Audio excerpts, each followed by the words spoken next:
ये लोग हमला कर रहे हैं खड़ियों को। अगर मेडिकल स्टूडेंट रहे ना तो इमरजेंसी की कोई सेवा नहीं रहेगी। पूरा थाना सक्रिय हो जाएगा। लाठी चार्ज कर रहे हैं, सेवा नहीं रहेगी। महिलाओं पे भी लाठी चार्ज कर रहे हैं।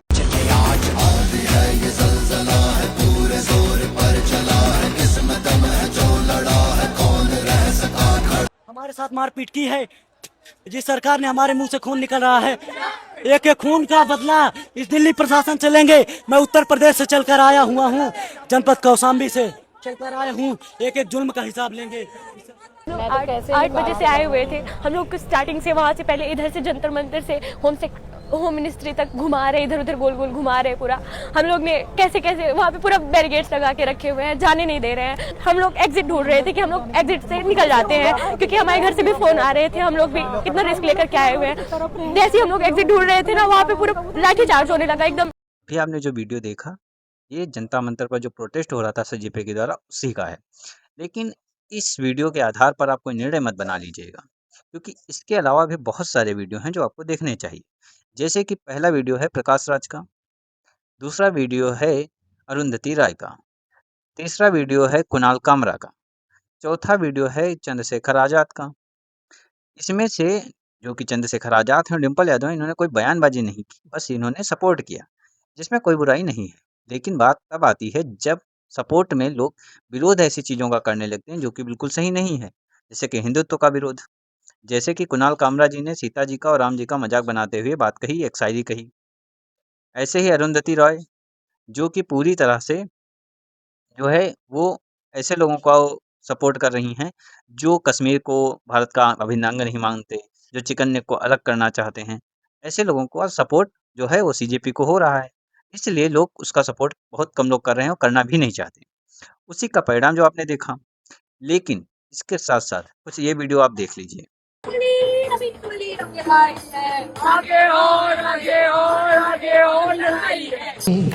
बस नाम रहेगा अल्लाह का।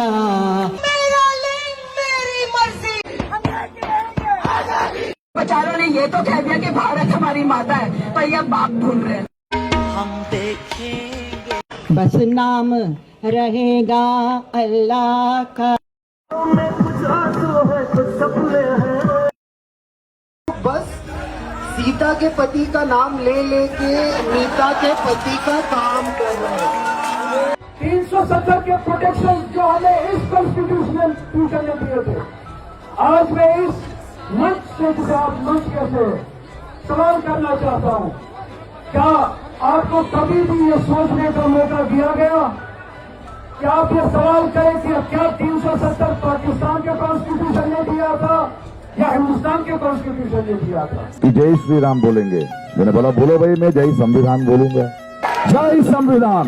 Okay guys, so I'm at the CJP protest and I am shocked to see this. SFI का कॉर्नर और उधर देखो AISF।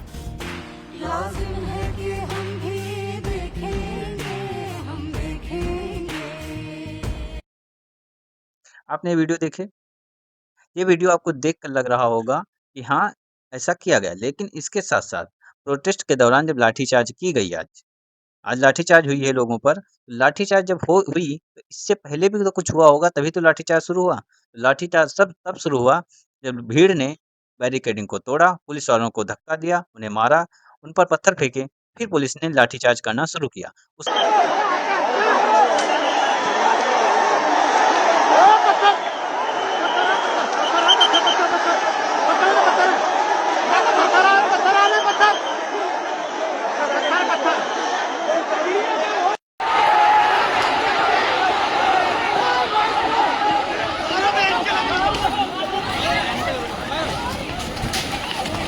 कुछ वीडियो ये रहे आपके सामने। आपने वीडियो देखे? ये वीडियो देखने के बाद आपको क्या लगता है? अब हम आपको कुछ मुद्दे की बातें बताते हैं।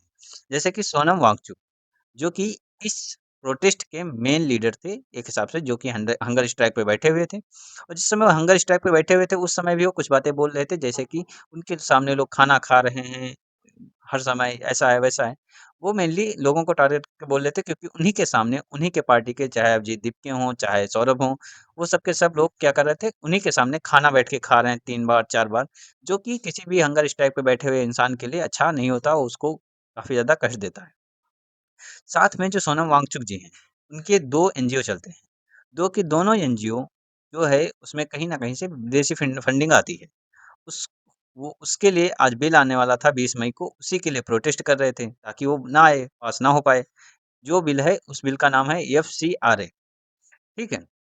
इसमें आपने एक और व्यक्ति को देखा होगा, उज्ज्वल नाम का जो व्यक्ति है, वो जो मेनली ये जो लोग होते हैं उनका सपोर्ट करता है, वो करे।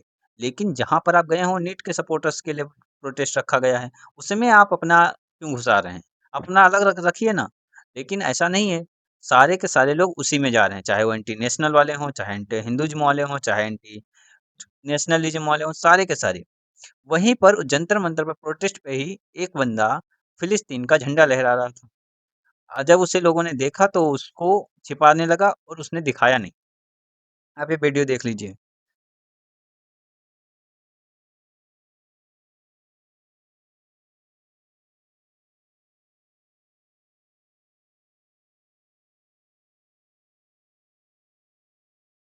आपने वीडियो देखा, आपको ये समझ तो आ गया कि वहाँ पर प्रोटेस्ट के अलावा बहुत कुछ ऐसा हो रहा था जो कि सही नहीं था। इसीलिए लोग उसका सपोर्ट नहीं कर रहे हैं, और उसके बाद कुछ लोग बोल रहे हैं जो सपोर्ट नहीं कर रहे हैं वो गलत हैं, वो गलत नहीं है, वो सही हैं। वो अपनी जगह पे बिल्कुल सही हैं।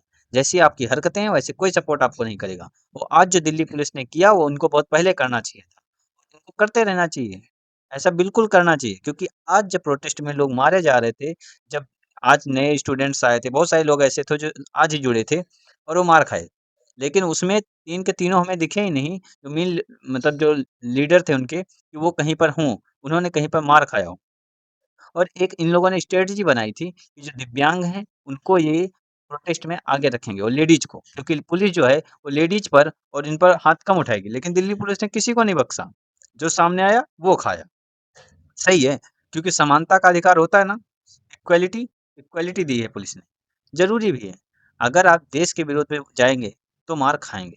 हिंदुइज़्म के विरोध में जाएँगे तो मार खाना बनता है। भाई, अगर आपको कोई गाली नहीं दे रहा तो आप किसी को गाली क्यों दे रहे हैं? आप अपनी प्रॉब्लम बताने गए थे कि हमें नीट पेपर लीक हुआ वो गलत था।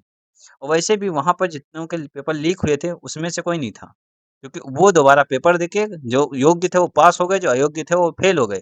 जो अयोग्य थे, फेल हुए, वही फिर वहाँ पहुँचे थे कि हाँ, नीट में हम इधर आके प्रोटेस्ट करेंगे, इससे जो है घर वाले खुश कि हाँ, हमारा बेटा तो पढ़ने में ठीक था, पास नहीं हुआ इसलिए प्रोटेस्ट करने गया है। आप काबिल नहीं थे, इस वजह से आपको नीट नहीं निकाल पाए और फिर वहाँ प्रोटेस्ट में पहुँच गए। हाँ, कुछ हद तक गलती हुई है, वो चाहे धर्मेंद्र प्रधान जी से हो, चाहे एनटीए से हो, लेकिन धर्मेंद्र प्रधान जी के बदल जाने से जो है वो चीज़ें सही तो नहीं हो जाती। मान लीजिए हम धर्मेंद्र प्रधान जी को हटा भी दें, तो एनटीए पे प्रोफ़ेसर वही रहेंगे, एम्प्लॉयी वही रहेंगे, तो फिर वही होने वाला है। तो उससे तो कुछ बदलने वाला रहा नहीं। दूसरी बात, आज आपकी खुद की वाइफ़ आपके साथ लॉयल नहीं है और आप चाहते हैं कि आपकी परीक्षा एजेंसी में हर कोई लॉयल है। आपको लगता है ऐसा संभव है? नहीं हो पाता। हाँ, कोई गलती कर जब कोई उसमें लॉयल्टी को तोड़ता है तो उसे चेकिंग में कोई जब उसकी जो जाँच है उसमें जब पता चलता है तो उस पे एक्शन लिया जाता है, वो सही है और एक्शन लिया जाना चाहिए। लेकिन अगर तुम सोचो कि ये बिल्कुल बंद हो जाएगा तो ये तब तक नहीं संभव है, जब तक आप पूरी तरह से लॉयल बंदे नहीं रख देते हैं। लॉयल्टी आप आजकल हिंदुस्तान हो, उसमें तो हिंदुस्तान में तो कौड़ियों के भाव बिक रही है, कौड़ियों के भाव। क्योंकि पहले नॉर्मलाइज़ तो आपने ही किया है लॉयल्टी को, जब पर्सनल लेवल पे आपने नॉर्मलाइज़ कर दिया है, तो फिर जो है सोसाइटी लेवल पर या फिर इंटरनेशनल लेवल पर, नेशनल लेवल पर वो ऑटोमैटिक नॉर्मलाइज़ हो चुका है। उसमें आप कुछ भी नहीं कर सकते। ठीक है, बाकी आप अपनी राय ज़रूर बताइए।